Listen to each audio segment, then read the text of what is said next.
Hello friends, class 24 job news में आपका स्वागत है। यह करंट अफेयर्स है 26-27 दिसंबर 2022 का। क्वेश्चन विथ डिटेल्स में है।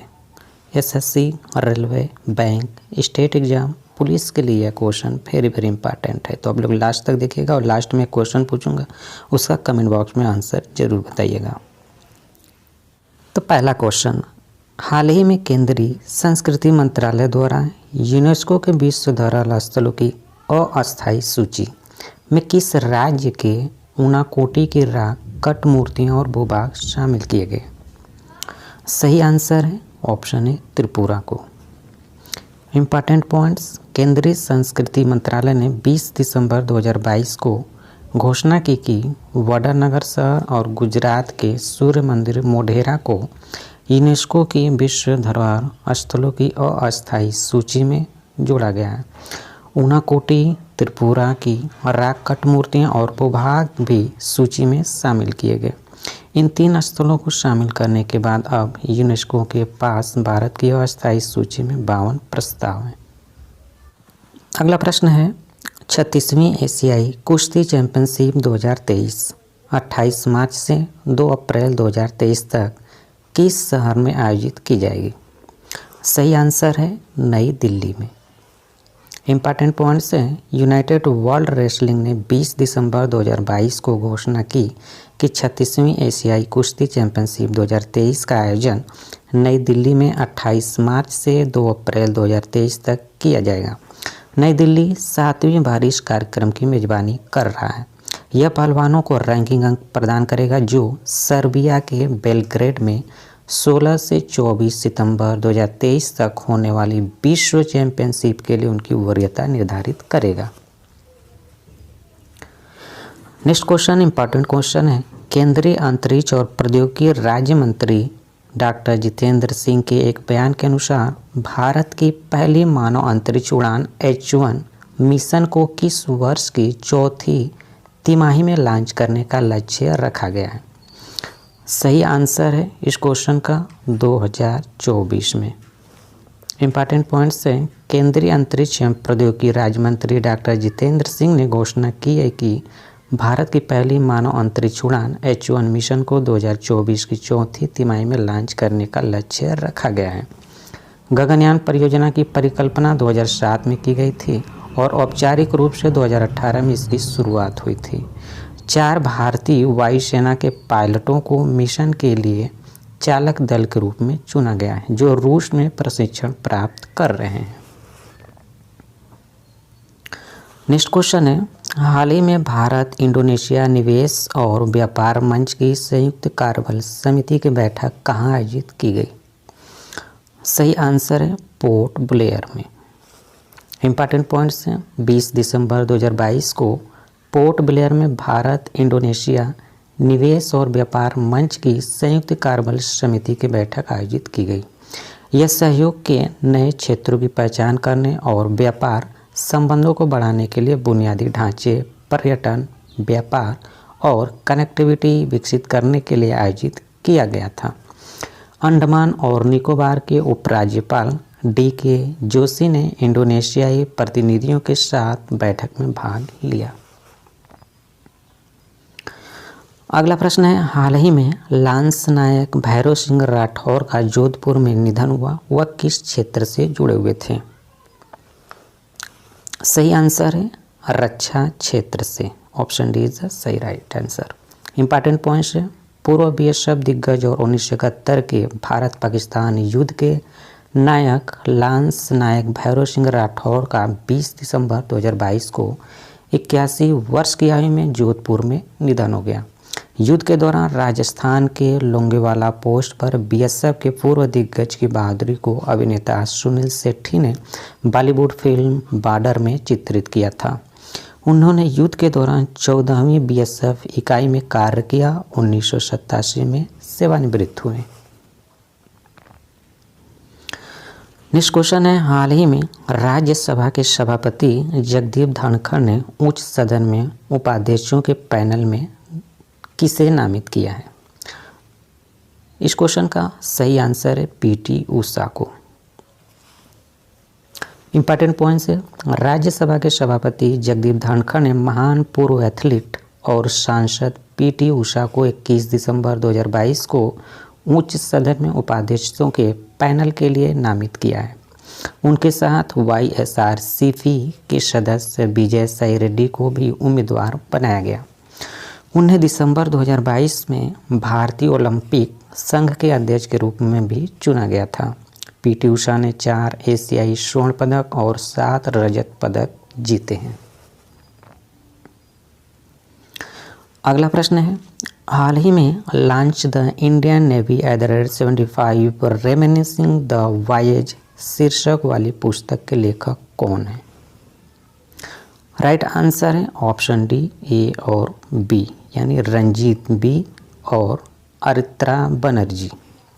इम्पॉर्टेंट पॉइंट्स है, कमोडोर रंजीत बी राय और रक्षा पत्रकार अरित्रा बनर्जी द्वारा लिखित the Indian Navy @75 reminiscing the voyage नामक पुस्तक दिसंबर 2022 में जारी की गई। यह द्वितीय विश्व युद्ध के दौरान ब्रिटिश काल की रॉयल इंडियन नेवी के उन कारनामों और बलिदानों के बारे में जानकारी देता है जिन्हें ब्रिटिश इतिहासकारों द्वारा नज़रअंदाज कर दिया गया था, जो 1946 में रॉयल इंडियन नेवी के विद्रोह को महत्वपूर्ण नहीं देना चाहते थे। अगला प्रश्न है, हाल ही में बजाज अलियांज की ओर से भारत का पहला जमानत बांड बीमा उत्पाद किसने लॉन्च किया है? इस क्वेश्चन का सही आंसर है Nitin Gadkari. Option A is the right answer. Important point है, केंद्रीय सड़क परिवहन और राजमार्ग मंत्री नितिन गडकरी ने 19 दिसंबर 2022 को बजाज अलियांज से भारत का पहला जमानत बांड बीमा उत्पाद लॉन्च किया। उम्मीद है कि इससे इंफ्रास्ट्रक्चर डेवलपर्स के लिए बैंक गारंटी की ज़रूरत कम होगी। जमानत बांड बीमा मूलधन यानी प्राधिकरण जिसने अनुबंध प्रदान किया है के लिए एक जोखिम हस्तांतरण उपकरण है और मूलधन की हानि को रोकता है। नेक्स्ट क्वेश्चन है, हाल ही में अबिगैल किनोई केकोलिक कवानाना कोवा का निधन हो गया। वह कहाँ की है? कहाँ की राजकुमारी थी? सही आंसर है हवाई की। इम्पॉर्टेंट पॉइंट्स, दिसंबर 2022 में होनोलुलु हवाई में 96 वर्ष की आयु में एक हवाईयन राजकुमारी अबिगैल किनोई केकोलिक कवानाकोवा का निधन हो गया। उनका जन्म 23 अप्रैल 1926 को होनोलुलु ओआहू हवाई में क्षेत्र में हुआ था। यूलानी पैलेस हवाई राज्य के शासकों का शाही निवास संयुक्त राज्य अमेरिका का एकमात्र शाही निवास है। वह हवाई राष्ट्रीय पहचान का एक प्रतीक थी। नेक्स्ट क्वेश्चन है, हाल ही में रक्षा मंत्री ने सिस्टम फॉर पेंशन एडमिनिस्ट्रेशन रक्षा पहल के तहत सेवा केंद्रों के रूप में ऑन बोर्ड करने के लिए किस बैंक के साथ एक समझौते ज्ञापन पर हस्ताक्षर किए? सही आंसर है Bandhan Bank. Option C is the right answer. Important points है, रक्षा मंत्री ने सिस्टम फॉर पेंशन एडमिनिस्ट्रेशन रक्षा पहल के तहत सेवा केंद्रों के रूप में ऑन बोर्ड करने के लिए बंधन बैंक के साथ एक समझौते ज्ञापन पर हस्ताक्षर किए। यह अपनी 557 शाखाओं के माध्यम से रक्षा पेंशन भोगियों को सेवाएं प्रदान करेगा। इस पार से किसी बाहरी मध्यस्थ के बिना रक्षा पेंशन भोगियों के पेंशन दावों को संसाधित करने के लिए एक वेब आधारित प्रणाली है। अगला प्रश्न है, हाल ही में किसने भारतीय उपमहाद्वीप के लिए 2024 पेरिस ओलंपिक और 2024 युवा ओलंपिक के प्रसारण अधिकार हासिल किए हैं? इस क्वेश्चन का राइट आंसर है option A Viacom 18। Important points, Viacom 18 network ने दिसंबर 2022 में भारतीय उपमहाद्वीप के लिए 2024 पेरिस ओलंपिक और 2024 युवा ओलंपिक के प्रसारण अधिकार हासिल कर लिए हैं। इसमें भारत, बांग्लादेश, भूटान, मालदीव, नेपाल, पाकिस्तान और श्रीलंका के बाजार शामिल हैं। यह अधिकार ओलंपिक खेलों के आयोजन करने, खेल के विश्वव्यापी विकास और ओलंपिक आंदोलन को बढ़ावा देने के लिए वितरित किए गए हैं। नेक्स्ट क्वेश्चन है, हाल ही में इंडिया इंटरनेशनल सेंटर नई दिल्ली में अपनी पुस्तक फिट एट एनी एज का विमोचन किसने किया?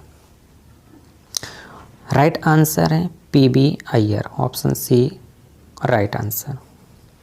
इम्पॉर्टेंट पॉइंट्स हैं, एयर मार्शल पीबी अय्यर यानी सेवानिवृत्त जो हैं ने दिसंबर 2022 में इंडिया इंटरनेशनल सेंटर नई दिल्ली में अपनी पुस्तक fit at any as launch की। उन्होंने अपने जीवन के किस्सों को साझा करते हुए बताया कि वे रोज़ाना व्यायाम करने के लिए प्रेरित हुए। वह इस बारे में भी लिखते हैं कि व्यायाम करना क्यों महत्वपूर्ण है और फिटनेस की दिशा में किसी की यात्रा जल्दी क्यों शुरू होनी चाहिए। पुस्तक ब्लूम्सबरी इंडिया द्वारा प्रकाशित की गई है इनकी। नेक्स्ट क्वेश्चन है, प्रधानमंत्री आर्थिक सलाहकार परिषद द्वारा जारी सामाजिक प्रगति सूचकांक SPI के अनुसार किसका देश में उच्चतम SPI स्कोर 60.599 है? राइट आंसर है पुडुचेरी का, option B is the right answer. Important points हैं, प्रधानमंत्री आर्थिक सलाहकार परिषद ने 20 दिसंबर 2022 को प्रतिस्पर्धात्मक और सामाजिक प्रगति अनिवार्यता संस्थान द्वारा तैयार राज्यों और जिलों के सामाजिक प्रगति सूचकांक जारी किया। पुडुचेरी का SPI स्कोर देश में सबसे अधिक 65.99 है। आइजोल जो कि मिजोरम की राजधानी है, सोलोन हिमाचल प्रदेश और शिमला हिमाचल प्रदेश शीर्ष 3 सबसे अच्छा प्रदर्शन करने वाले जिले हैं। अगला प्रश्न है, हाल ही में पर्यावरण सामाजिक शासन के क्षेत्रों में इम्पैक्ट लीडर्स बनाने के लिए एक कार्यक्रम किसने शुरू किया?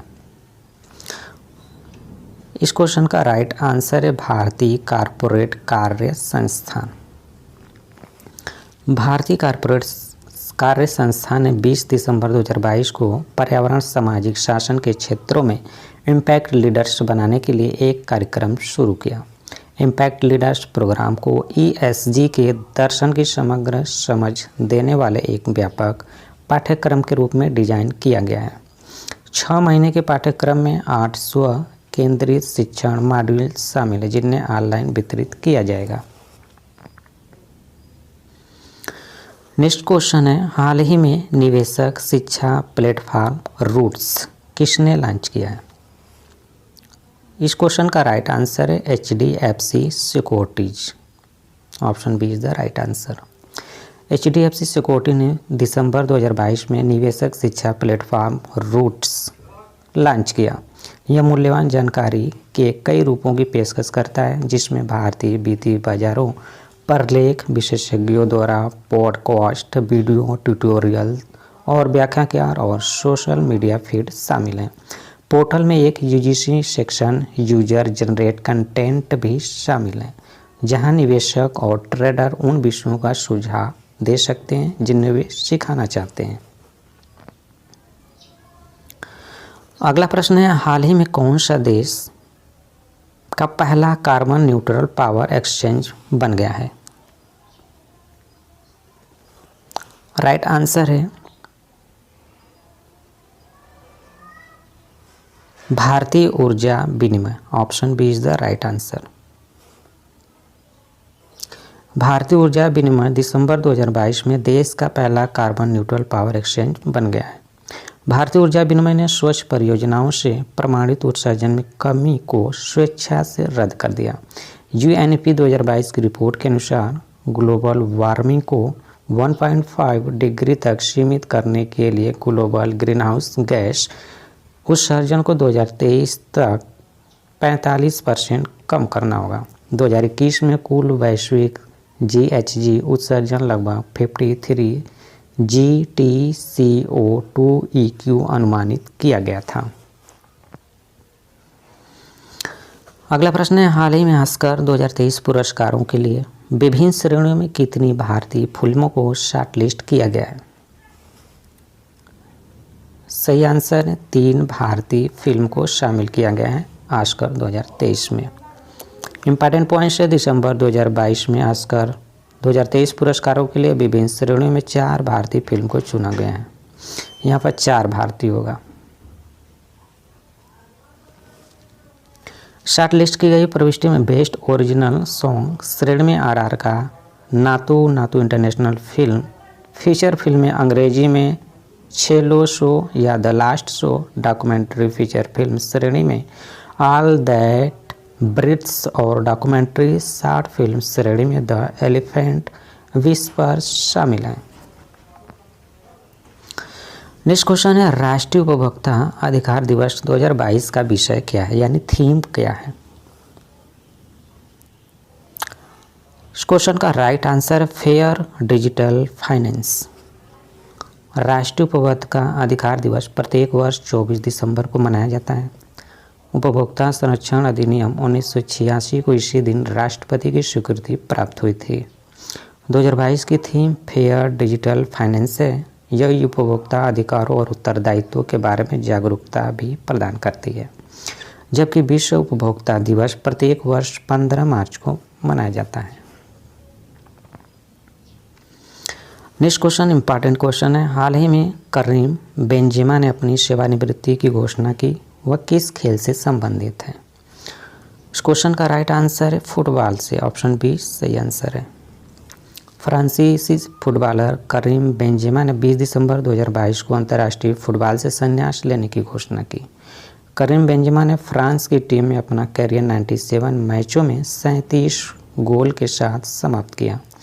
उन्होंने मार्च 2007 में ऑस्ट्रेलिया के खिलाफ फ्रांस के प्रथम मैच खेला, जहां उन्होंने स्थापना पत्र के रूप में खेलते हुए गोल किया। उन्हें यूरो 2020 के लिए फ्रांस की टीम में शामिल किया गया था और वह 4 गोल के साथ तीसरे सबसे बड़े।